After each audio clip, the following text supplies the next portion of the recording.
요한복음 8장 12절 말씀입니다.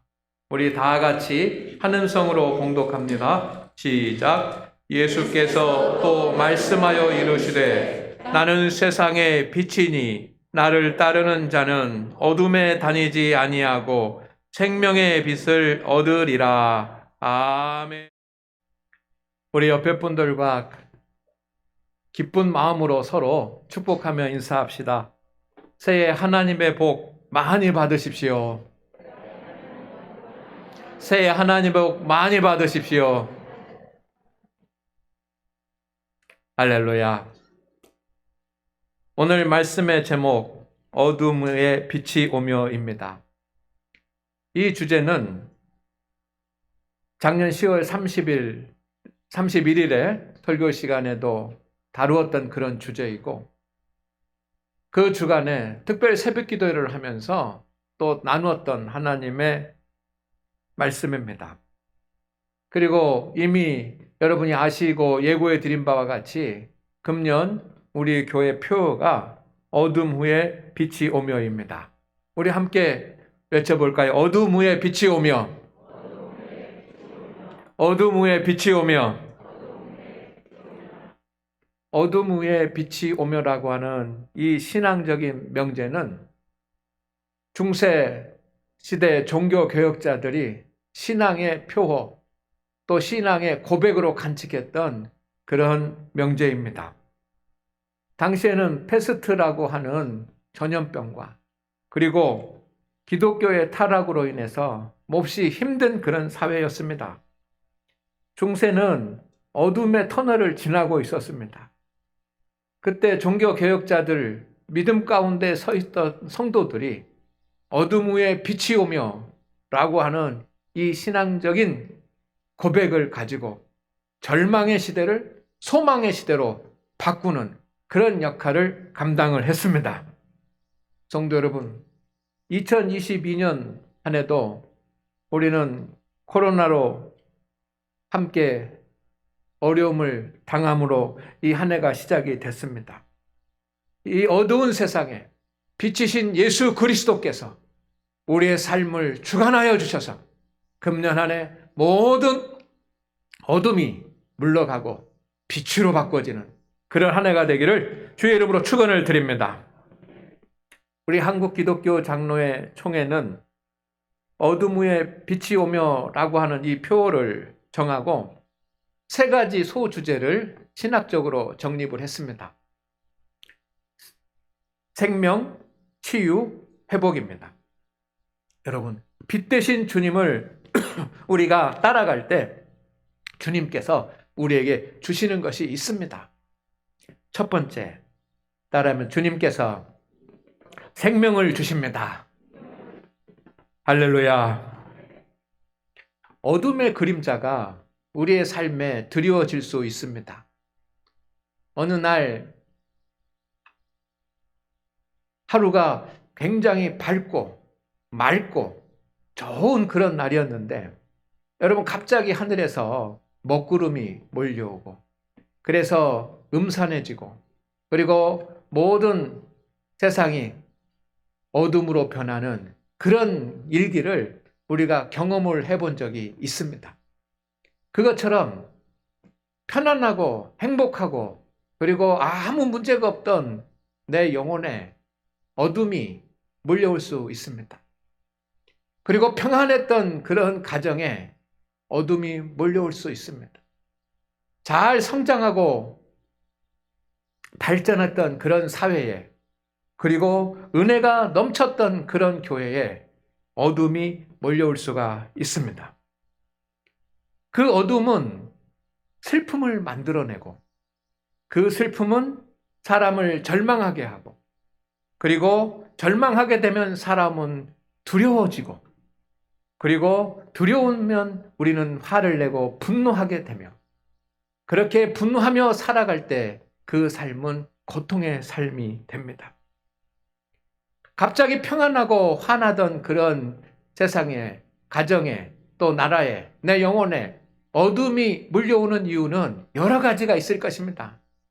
그러나 가장 근본적인 이유는 빛 대신 예수님이 계시지 않기 때문입니다.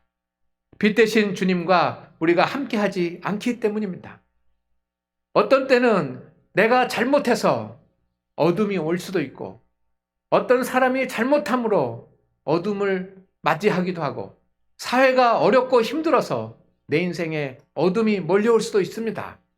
그러나 여러분, 가장 근본적인 것은 빛 대신 예수 그리스도가 여러분과 함께 하시면 세상은 좀 힘들어도 우리는 강건할 줄로 믿습니다. 그래서 우리의 삶이 어둠에 휩싸이는 것은 세상적인 환경이 이유인 것보다 우리 안에 주님이 계시지 않기 때문입니다. 성도 여러분, 빛이신 주님이 여러분과 함께 하시고 여러분이 빛이신 주님을 따라갈 때에 주님의 빛이 비춰지면 모든 어둠이 사라질 것입니다. 주님의 빛이 강력하게 비치면 비칠수록 더 우리의 인생의 삶은 복된 삶으로 환하게 빛날 것입니다. 빛이신 주님은 우리에게 생명을 주십니다. 요한복음 10장 10절 말씀을 우리 다 같이 한번 큰 목소리로 봉독하겠습니다. 시작.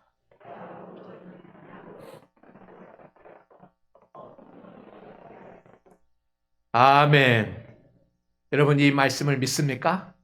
이 말씀을 확신하십니까? 이 말씀을 고백하십니까? 주님이 우리에게 오신 것은 양인 우리 모든 성도들이 생명을 얻게 하기 위해서입니다. 더 풍성한 생명을 누리게 하기 위해서 주님이 우리에게 오셨습니다. 주님은 내 영혼이 죽어갈 때, 내 심령이 메말라갈 때 우리의 심령을 소생시키시고 우리의 심령을 살리시고 우리 심령 영혼에 생명을 주시는 분이십니다. 여러분, 지금 여러분의 심령이, 여러분의 영혼이 메말라 있다고 한다면, 우리가 예수님 따라가면 주님께서 우리에게 생명을 주실 줄로 믿습니다. 세상에 많은 어려움들이 우리를 짓누르고 있을 수 있습니다. 그러나 가장 큰 문제는 내 영혼이 메말라가고 내 영혼이 죽어가는 것 아니겠습니까? 수가성의 사마리아 여인을 여러분 잘 기억하십니다. 그 여인에게 여러 가지 문제들이 있었습니다. 인생에 정말 풀어야 풀 수 없는 그런 문제들이 있었습니다. 그러나 그 여인에게 가장 큰 문제는 영적인 문제 아니었습니까? 하나님을 예배하지 못하고 하나님을 경외하지 못하는 영적인 문제였습니다. 어느 날 주님께서 그 여인을 만나 주셨습니다.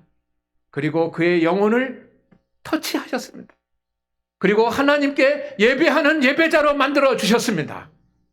그때 그는 생명을 얻은 줄로 믿습니다. 우리의 생명이, 우리의 영혼이 메말라갈 때 주님께서 우리에게 생명을 주십니다. 여러분, 때로는 우리가 살아가면서 우리의 가정이 흔들릴 때가 있습니다. 가정이 항상 평안하고 행복하고 기쁨이 넘쳐야지만 되는데 파도가 일어나고 풍랑이 일어나면 여러분, 가정이 흔들릴 때가 있습니다. 아주 작은 일 때문에, 때로는 세상에 실패하는 일 때문에, 어려운 일 때문에 가정이 흔들릴 수 있습니다. 그러나 우리의 가정이 흔들릴 때 주님은 우리에게 생명을 주실 줄로 믿습니다. 여러분, 나오미가 남편과 함께 가난의 문제를 해결해 보려고 모압 땅으로 갔습니다. 얼마나 가난하고 힘들면 그렇게 했겠습니까? 살아보려고요. 그런데 모압 땅에 갔지만 성공하지 못했습니다. 남편도 죽고 두 아들도 죽었습니다. 소망을 가지고 살아보려고 했는데 그 가정이 흔들렸습니다. 그러나 성도 여러분, 하나님께서 그 흔들린 가정을 주님께서 생명을 주셔서 롯이라고 하는 며느리를 통해서 그 가정 후손 중에 예수 그리스도가 오게 하시는 생명을 회복하여 주신 줄로 믿습니다. 가정이 흔들릴 때 이 우리의 가정을 살리시고 회복하실 분은 예수 그리스도이십니다. 주님은 멸망하는 나라를 생명을 주십니다. 아수르가 하나님을 경외하지 못함으로 말미암아 하나님의 멸망을 당할 때, 그럴 즈음에 하나님은 요나를 통해서 그들에게 주의 메시지를 전합니다. 그때 주의 메시지를 받은 모든 아수르 니누의 도성의 백성들이 왕부터 시작해서 회개하며 주님 앞에 나왔을 때 주님은 멸망할 나라를 다시 생명을 주신 줄로 믿습니다. 주님은 무력한 교회에 생명을 허락해 주십니다. 예수님께서 부활 승천하시고 마가의 다락방에 120명의 성도들이 모였습니다. 그러나 그들은 능력 있고 그들은 은혜가 충만한, 그들은 성령 충만한 그런 사람들이 아니었습니다. 아직 믿음도 제대로 없고 교회도 조직을 갖추지 못한 그런 연약한 교회였습니다. 그러나 그들이 주님 앞에 나와서 하나님 앞에 기도할 때 그 무력한 마가의 다락방 교회를 하나님은 생명이 넘치는 교회로 바꾸어 주신 줄로 믿습니다. 그런 생명의 역사가 있습니다. 생명은 무엇입니까? 하나님께서 창조하신 본래의 온전하고 복된 삶의 원동력, 복된 삶의 활력이 바로 생명입니다. 금년 한 해 우리 성도 여러분을 축복합니다. 주님의 이름으로 축복합니다. 왜냐하면 주님께서 우리에게 복을 주실 것이기 때문입니다. 금년 한 해 동안 빛 대신 주님께서 여러분의 영혼에 생명을 주시고 여러분의 가정에 또 이 사회에 그리고 우리 교회에 생명을 얻누리고 있는 모든 어둠의 그림자들을 물리쳐 주시기를 소망합니다. 그리고 새 힘과 능력을 주실 줄로 믿습니다. 새해 첫날 사람들은 해돋이를 구경합니다. 우리 서천군에도 해돋이 명소가 있지 않습니까? 그런데 얼마 전에 군에서 문자가 왔더라고요. 해돋이 자제해달라고. 자제해달라고. 세상 사람들은 새해가 되면 해돋이를 합니다. 새롭게 떠오르는 해를 바라보면서 희망을 갖습니다. 그러나 그 새해에 떠오르는 태양은 무엇입니까? 새해에 떠오르는 태양은 하나님이 만드신 것입니다. 세상 사람들은 하나님이 만드신 빛을 보고 우리 소망을 빌지만 우리는 하나님이 만드신 태양을 보고 소망을 비는 것이 아니라 빛을 만드신 창조주 하나님을 바라보면서 우리는 소망을 갖습니다. 빛을 만드신 주님께서 우리에게 생명의 역사를 더해 주시기를 주의 이름으로 축원을 드립니다. 두 번째, 어둠에 빛이 오게 하시는 주님께서 빛을 비추시면 따라합니다. 주님께서 치유해 주십니다. 치유해 주십니다. 세상에는 아픈 사람들이 참 많습니다. 참 많아요. 우리 교회도 불편하시고 아프신 분들 계시고 지금도 병원에 입원해 계신 분들도 계십니다. 아마 아프지 않은 사람들이 없을 것입니다. 이제 50이 넘어가고 60이 넘어가고 그런 성도들 중에 약 안 먹는 성도들이 없다고 할 만큼 여러분 세상에 많은 사람들이 아픕니다. 그러나 육체만 건강하다고 건강한 것은 아니지 않습니까? 마음이 아픈 자녀들의 일 때문에 그리고 손주들의 일 때문에 또 경제적인 문제 때문에 마음이 아픈 그런 또 누군가가 나에게 상처를 주고 힘들게 해서 마음이 아픈 성도들이 때로는 어떤 분들은 인생이 힘들고 지쳐서 인생이 아픈 분들도 있습니다. 그러나 빛 대신 주님께서 우리에게 오시면 빛 대신 주님은 생명을 살리시는 주님이시고 생명을 살리시기 위해서 우리를 치유하실 줄로 믿습니다.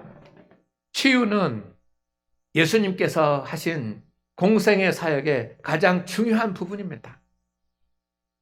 마태복음 4장 13절 말씀에 보면 주님이 하셨던 세 가지 큰 사역이 있습니다. 첫째는 가르치시고 말씀을 가르치신 일입니다. 두 번째는 복음을 전하시는 일입니다. 전도하시는 일입니다. 그리고 세 번째는 고치시고 치유하신 일입니다. 예수님께서 하신 그런 행적을 복음서를 통해서 가만히 살펴보면 예수님께서 가르치신 것보다, 예수님께서 전도하신 것보다, 예수님께서 치유하신 시간이 훨씬 더 많았음을 우리는 알 수 있습니다. 왜냐하면 예수님께서 치유자이시기 때문입니다.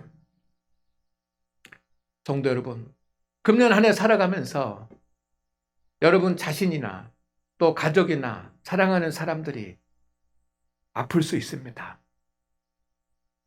그러나 주님께서 치유하실 줄로 믿습니다. 하나님의 영광을 돌리고 믿음 가운데 살아갈 수 있도록 하나님께서 육체를 보존하시고 치유해 주시기를 소망합니다. 병든 우리의 몸을 주님께서 치유하실 것을 믿으십시오. 성도 여러분 중에 혹시 육신의 약함으로 인하여 근심하며 염려하며 때로는 내 약함이 더 깊어질까 봐 고민하는 성도들이 있다면 믿으십시오. 주님께서 나를 어둠 가운데 다니지 않고 빛 가운데 다니게 하실 것이라고, 치유하실 것이라고 믿으십시오. 믿는 자에게는 능치 못함이 없고 믿는 자는 치유될 줄로 믿습니다. 주님께서 상처받은 마음도 치유해 주시기를 바랍니다. 여러분이 혹시 여러 가지 일 때문에 상처받았다고 한다면, 세상에서, 가정에서, 그리고 교회에서 상처받았다고 한다면, 성도 간에도 상처받을 수도 있고 때로는 목회자의 한마디 때문에 상처받은 성도들이 있을 수도 있습니다. 그러나 성도 여러분, 상처받았다고 한다면 여러분 치유하시는 주님께서 여러분의 모든 마음을 다 치유해 주시기를 소망을 합니다. 삭개오가 있었습니다.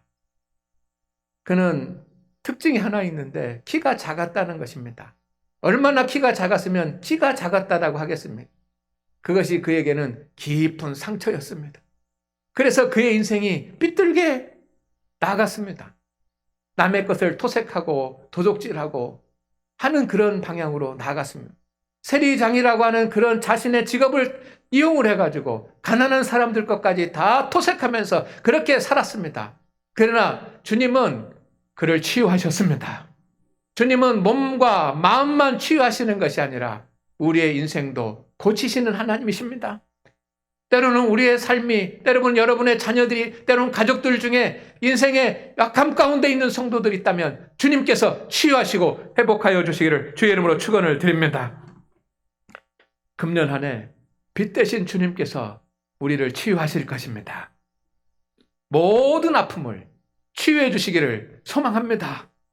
주님을 따르는 자, 믿는 자에게 그 역사가 있습니다. 말라기 4장 2절 말씀을 우리 다 같이 한번 봉독해 보겠습니다. 시작. 내 이름을 경외하는 너희에게는 그 공의로운 해가 떠올라서 치료하는 광선을 비추리니 너희가 나가서 외양간에서 나온 송아지같이 뛰리라. 아멘. 내 이름을 경외하는 너희는 바로 저와 여러분이고 공의로운 해는 예수 그리스도이시고 예수 그리스도가 치료하는 광선을 우리에게 비춰 주실 줄로 믿습니다.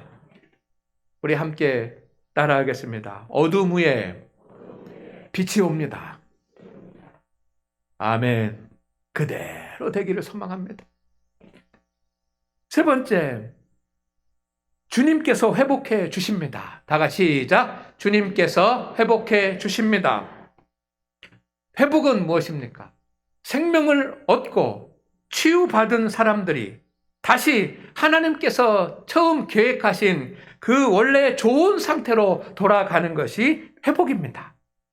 무너진 것이 있다면 다시 세워지고 잃은 것이 있다면 다시 얻게 되고 이것이 회복입니다. 성도 여러분, 빛 대신 주님으로부터 생명을 얻고 치유를 받아서 금년 한 해 여러분 원래 하나님께서 계획하셨던 좋은 상태로 회복되기를 주의 이름으로 축원을 드립니다. 우리는 세상이 주는 시련과 또 코로나라고 하는 그런 올무에 붙잡혀 있을 수 있습니다. 그래서 시편 91편 2절에 보면 이렇게 노래합니다. 우리 다 같이 봉독하겠습니다. 시작. 시작. 나는 여호와를 향하여 말하기를 그는 나의 피난처요 나의 요새요 내가 의뢰하는 하나님이라 하리니 이는 그가 너를 새 사냥꾼의 올무에서와 심한 전염병에서 건지실 것이미로다. 아멘. 여러분, 우리의 삶을 어렵게 만드는 것은 올무이고 지금 코로나19는 심한 전염병 아닙니까? 주님께서 여기서 건지신다라고 하는 것은 다시 회복한다라고 하는 말씀입니다. 주님께서 회복하여 주실 줄로 믿습니다. 회복하실 것입니다. 하나님은 욥을 갑절로 회복해 주셨습니다. 어느 날 사탄의 시험으로 말미암아 욥이 자녀들도 잃고 모든 재산도 잃었습니다. 얼마나 슬프고 괴롭고 아프고 힘든 상황이었겠습니까? 그러나 주님께서 이 욥이 하나님 앞에 바로 나와 회개하며 믿음 가운데 돌아올 때 하나님께서 자녀도 주시고 갑절의 복을 더하여 주신 것을 여러분 잘 아시지 않습니까? 그런 은혜가 여러분 가운데 있기를 주의 이름으로 축원을 드립니다. 욥의 이야기가 아니라 우리의 이야기가 될 것입니다. 엘리야가 있습니다. 850명의 제사장과 싸워서 승리한 엘리야입니다. 여러분, 엘리야가 어떻게 850명의 바알 제사장들과 싸워서 승리할 수 있고 3년 동안 가물었던 그런 땅에 비를 내리시게 하는 하나님의 역사를 이루어낼 수 있었겠습니까? 그것은 단 한 가지 이유 때문입니다. 따라합니다. 하나님을 바라보았습니다. 하나님을 바라보았다는 것은 하나님의 음성에만 귀를 기울였다는 것입니다. 그러던 그가 어느 날 죽기를 작정하고 이스라엘 자신이 복음을 전하고 하나님의 메시지를 전했던 그런 예루살렘을 떠나서 피신을 하고 도망을 합니다. 멀리 자기를 알지 못하는 사람들이 자기를 알지 못하는 곳으로 도망을 합니다. 왜 그렇게 되었습니까? 그는 한 사람의 말을 들었기 때문입니다. 그게 바로 이세벨입니다. 이세벨이 반드시 너를 죽일 거야 라고 하는 그런 말 한마디 직접 들은 것도 아니고 다른 사람들에게 전해 들었는데 그 말 한마디 때문에 낙심하고 절망해서 하나님 차라리 저를 죽여주시옵소서. 차라리 죽는 게 낫습니다. 지금 죽어도 좋습니다. 그렇게 말하는 겁니다. 무슨 차이입니까? 하나님의 음성을 들을 때는 우리가 살지만 사람의 소리가 들리면 우리는 죽습니다. 여러분도 사람의 소리를 듣지 말고 하나님의 음성을 듣기를 주의 이름으로 축원을 드립니다. 그런데 주님께서 이 사람의 소리에 귀 기울이다가 낙심하고 절망하고 엎드려져 쓰러져 있는 엘리야를 다시 회복해 주시지 않습니까? 너 왜 하나님의 사명을 감당하지 못하느냐 책망하지 않으셨습니다. 다시 가서 너 주님의 메시지를 전해라고 사명을 주시지 않았습니다. 끌어안고 어루만지시며 그에게 먹을 것을 주시고 주물러 주시고 다시 일어나도록 회복해 주셨습니다. 그 회복의 주님이 여러분과 함께 하실 것을 믿습니다. 주님은 하나님의 형상을 잃어버린 죄인 된 우리를 구원하시기 위해서 인간의 몸을 입고 이 땅에 오신 예수 그리스도이십니다. 주님은 십자가도 지셨습니다. 우리를 하나님의 형상으로 다시 회복하기 위해서. 주님은 회복자이십니다. 여러분들이 잃은 것이 있다면, 아직 이루지 못한 것이 있다면 주님께서 회복해 주실 것입니다. 주님께서 우리 성도들의 믿음을 회복해 주시기를 소망을 합니다. 잃었던 믿음을 다시 회복하시기를 바랍니다. 여러분의 자녀들, 손주들, 가정, 사업, 주님께서 모든 어려움을 회복해 주실 줄로 믿습니다. 주님은 그런 능력을 가지신 분이십니다. 위기에 있는 한국교회도 주님께서 회복시켜 주실 것입니다. 그리고 우리 교회도 주님께서 더 은혜롭고 행복한 교회로 더욱더 부흥하게 하실 줄로 믿습니다. 여러 가지로 어려움 가운데 이 나라도 주님께서 회복해 주시면 회복이 될 것입니다.